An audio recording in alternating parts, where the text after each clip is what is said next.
વડોદરામાં રાજ્ય સરકારના ફૂડ સેફટીના નિયમોના ધજાગરા ઉડતા જોવા મળી રહ્યા છે।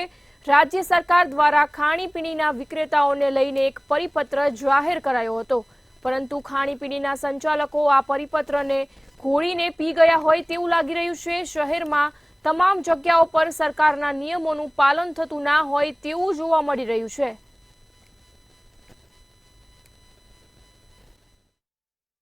અને કોઈ વસ્તુ એમાંથી નીકળે જે જોઈને વોમિટ બી થઈ જાય અને જે જોઈને ખવાય નહીં એવી વસ્તુ નીકળતી હોય, કીડા મકોડા તમારા જુદા જુદા કીડા મકોડા નીકળતા હોય, ત્યારે એ ફરિયાદ ક્યાં કરે એનો કોઈ બોર્ડ છે? અથવા હોટલવાળા દાદાગીરી કરીને મારી બી લે છે કે કેમ આવું બોલે છે? તો આ બધી વસ્તુઓ સરકારે એના ઉપર ધ્યાન રાખીને એનું સખતમાં સખત અમલીકરણ થાય એની તકેદારી રાખવી જોઈએ, નહીં કે ખાલી તમારે નિયમો બહાર પાડવા જોઈએ।